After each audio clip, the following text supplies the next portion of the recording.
Assalomu alaykum va rahmatullohi va barakatuh. Xayrli tong qizlarjonlar, uyg'ondinglar deb o'ylayman. Ichimliklaringlarni ichib oldinglar ham deb o'ylayman inshaalloh. Agar ulgurmagan bo'lsanglar, iloji boricha ertaroq ichishga harakat qilinglar. Bugun siz uyingizga sut 1 litr desa ham bo'ladi yoki o'sha ozgina anaqa nima deydi, kichkina sok idishlarda 200 milli, 100 milli shunaqa idishlarda ham sutlar, Nestle sutlari sotiladi. Shundan olsangiz ham bo'ladi. 2000 mi, 3000 mi shunaqa turadi. Bir dona. Va ko'k choyimiz uyda paka bor. Va romashka. Esingizdan chiqmasin. Paketchalik olsanglar ham bo'ladi. Balki parashok, то есть parashok demaylik, choyga o'xshagan quritilgan romashkani o'zini olsanglar ham bo'ladi. Aptekada eng arzon mahsulot hisoblanadi. Shuning uchun esingizdan chiqmasin. Bugun aynan sizlar bilan 21:00 da ikkita darsimizni korreksiya qilib beramiz. Qay darajada o'zlashtira oldingiz? Ikkita darsni, ya'ni karmani qay darajada siz tushuna oldingiz, anglay oldingiz, hayotingizni nima desam ekan, raskopka qila oldingiz va qilolmagan joylaringizga inshaalloh korreksion qilib podskaskalar berishga harakat qilaman. Ya'ni keraksiz joylarni olib tashlaymiz, anglamagan joylaringizni kirgizamiz. Quyuqqina ko'k choy damlaysiz va одноразовый idishlarga yoki bo'lmasa o'sha muz idishlaringizga qo'yib erta tonggacha qo'yib qo'yasizlar, muzlaydi bu narsa. Ko'k choyni o'zi 1 paket romashka 1 litrlikka damlasanglar bo'ladi. Ko'k choy yoki yarim litr, balki bitta bokalga o'zingizga udobniy holatda bo'lsin. Bitta romashka va 1 choy qoshiqda, yo'q, 1 osh qoshiqda choy solasizlar, damlaysizlar ozgina. Damlagandan keyin uni soviguncha kutasizlar va одноразовый idishga yoki o'sha muzingizni muz qilib beruvchi idishingizga farqi yo'q. Quyib xolodilnikka qo'yasiz, morozilkasiga, ya'ni muzlatgichga. Undan keyin ikkinchi retseptimiz bu sut va suvni 50% da bitta bokalga quyasiz va uni ham muzlatgichga qo'yasiz. Erta tongda inshaalloh dars paytida bittasini ishlatamiz, ikkinchisini esa keyinroq ishlatish uslubini o'rgataman. Xudo xolisa ertaga maskangiz bilan 1 stakan yoningizda suv bilan balki magniyni ichib bo'lgan bo'lasizlar, natriy sulfatni iste'mol qilib bo'lgan bo'lasizlar, balki uksusni suv qilib olasizlar, farqi yo'q, lekin darsda iloji boricha oldinglarda suv tursin. Chunki suv juda ham energiyamizni tozalab beruvchi va pozitiv energiya bag'ishlovchi. Tez orada siz bilan onlayn chatimizni boshlaymiz. Ungacha esa go'zallarim, siz muz tayyorlagansiz. Retsept faqat choydan iborat bo'lgan muz. Sutlisini kechga olib qo'yamiz, kechqurun bundan foydalanamiz. Hozircha siz o'sha choyli muzlamangizni yuzingizni butun qismiga surib ishqab chiqasiz. Atyoklarni oladi, yuzingizga choy tiniqlikni bag'ishlaydi, yuzingizdagi horg'inlikni o'ziga tortib oladi. Muz, ko'k choy va romashkaligi bor, yoki faqat choyni o'zi bilan qilganinglar bor. Mana shu muzdan foydalangan holda yuzingizga bir nechta harakatlar qilasiz. Taxminan yarim santimetrdan ozroq holatdagi muz yuzingizda erishi kerak. Suvlaringizni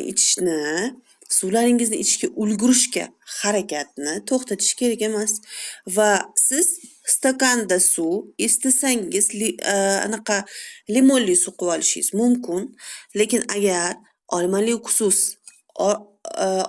uksus va suv aralashtirilgan kokteylingizni hali ichmagan bo'lsangiz, mana shu mahsulotni oldingizga olib kelib olib, darsni onlayn chatimizni davomida ho'plab bemalol ichishingiz mumkin. Achishing juda tez ketadi. Suvdan tezroq foydalanishimiz kerak, chunki suv ma'lumotlarni tez hazm qilib, ularni yetarli darajada tarqatib beradi butun tanaga. Shuning uchun biz suvdan ko'proq foydalanishga harakat qilamiz bugun dars mobaynida. Hozir esa 2 daqiqadan keyin onlayn chatni boshlaymiz. Bismillahirrohmanirrohim. Assalomu alaykum. Xayrli tong qizlijo'rlar. Har biringlarni menimcha mikrofoninglarni yoqdim. Hammanglar onlaynsizlar. Inshaalloh ovozim yaxshi eshitilyapti va muzlaringlarni ulgurdinglarmi surishga yoki ulgurmadinglarmi? Kim ulgurmadi? Erkin muloqot qilamiz qizlar. Bizda psixologlar guruhi bor-da, o'zi hamkasblar bir nechta. O'zimiz juda yaqin bo'lgan hamkasblar bo'lamiz. Men u guruhga kiraveraman, chiqaveraman, kiraveraman, chiqaveraman. Chiqishim sababi bizda anaqa bo'ladi-ku, parhezni kunlarimiz. Juda yaxshi bilasizlar, 40 kunlik parhezlarimiz. Odatda 2 oy, 3 oyga cho'zib degan holatim bor. Va mana shu paytda muhokamalar, umuman mavzular o'rtaga tashlanadi va har bitta inson o'zining shaxsiy fikrini bildiradi va umumiy tarzda fikr almashinadi. Shuning uchun ya'ni poklanayotgan paytda muhokama mumkin bo'lmagani uchun hatto o'sha fikr bildirayotganda ham kimnidir xayolan yomon gumonga borib qo'yishim yoki g'iybat qilib qo'yish ehtimolidan saqlanib ko'pincha chiqib ketaman guruhlardan. Lekin yana qo'shib qo'yishadi, baraka topishsin hammasi yaxshi ko'rishgani uchun.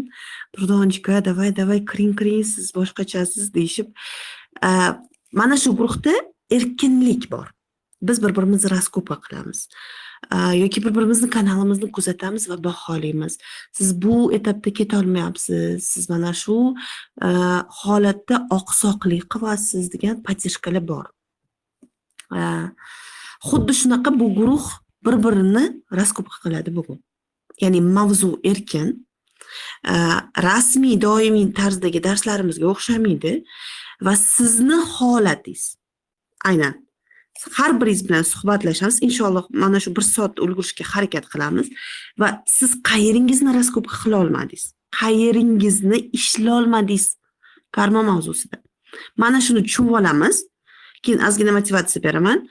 Va ertaga ertaroq aktivlashishga harakat qilinglar qizlarjoylar. Juda iltimos qilaman. Sababi vaqtimiz nima deydi? Tongi vaqtni endi raskopka qilish, savol-javoblar o'tkazishga emas, balki faqat motivatsiyani bir-birimizga kuch beradigan tarzda qilib o'tkazishga harakat qilamiz. Agar ulgursam, bugun balki kechga yana bitta dars qo'yib beraman. Sababi sizlarga podдержка bo'lishi uchun. Hozir nima deysizlar? Kun tartibi bilan tanishtirib o'tib ketaymi yoki raskopka qilaylikmi? Ya'ni qayeringizni karma bilan ishlay olmaganingiz haqida bir-birimizga podдержка beraylikmi? Mavlud hali ulgurmadim. Hozir men chatni ochib olay.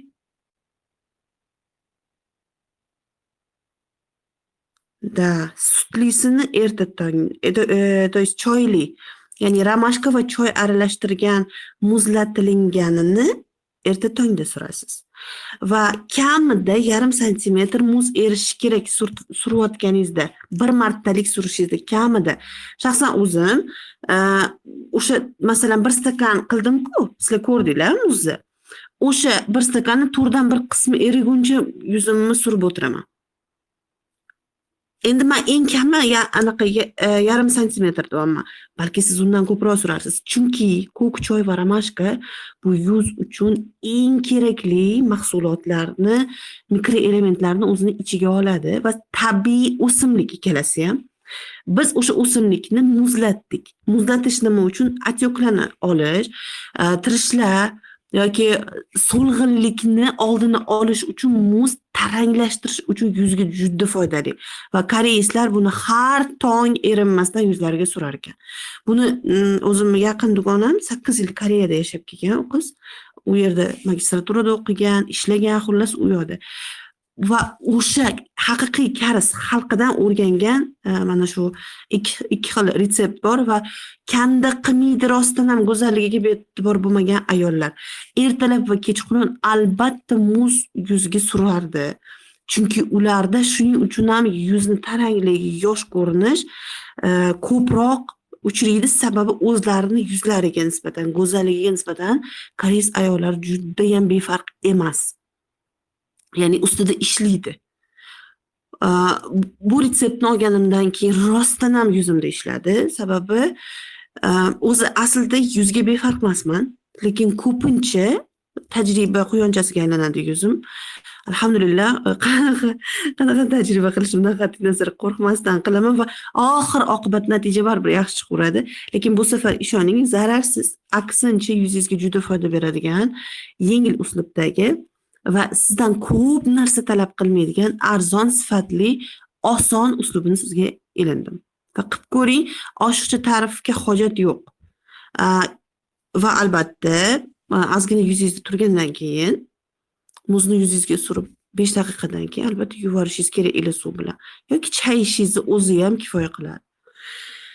Xullas, keyin bemalol kunduzgi kremingizni surib olishingiz mumkin. SPF bilan suring agar ko'chaga chiqsangiz. SPF har doim sizlarga eng yaxshi foyda bo'lishi kerak. Eng kamida 50% SPF dan foydalanishga harakat qilinglar. SPF bu quyosh ultrabinafsha nurlaridan yuzni asrovchi krem. Bu kremni har 2 soatda sog'lom yuz sohibalari surib turish kerak. Quyoshni ultrabinafsha nurlarini qaytarib turadigan xususiyatga ega bo'lgani uchun SPF dan doimiy foydalanib turish kerak ayol kishi. Agar o'zini yuziga dog' tushib qolishini istamasa albatta. Tak. Xo'p. Sizlardan fikr so'ragandim. Hozir menga fikrimga javob qaytardinglarmi? Nima qilamiz?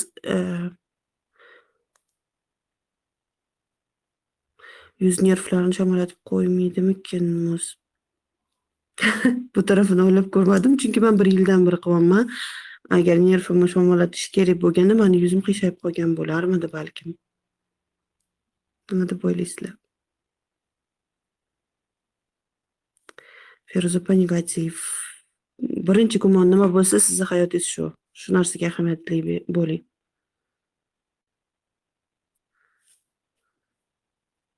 Kulmanglar, rostdan bo'lib qolardim-da. Haqiqatan aytyapman bu gap. Umuman qilmagan bo'lsangiz to'g'ri.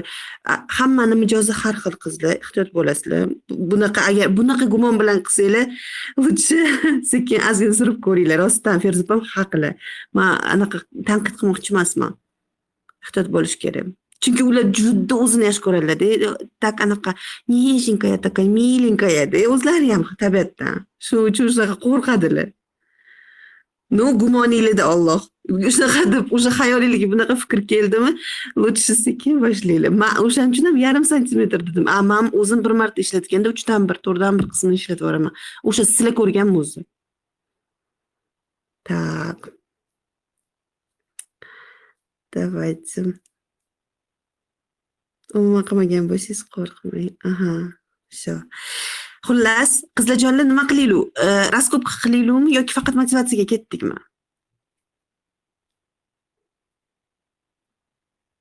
Конечно, да. Juda bodrilik beradi. Qizlar ishoninglar, rosa bodri qilib qo'yadi. Rostdan yuzingizda o'zgarishi bittan o'zida sezasizlar. Menga o'rtog'im aytganda, "Vau, endi juda bir oshirib yubording" degan nazar bilan qaraganman. Lekin bittadan keyin o'zim juda uyalganman shunaqa deb o'ylaganimdan-da. Xijolat bo'lganman-da, keyin Diyora to'g'ri aytibsiz, rostdan moshniy energiya berar ekan, moshniy natija berar ekan deb qayta telefon qilib o'zim uzr so'raganman.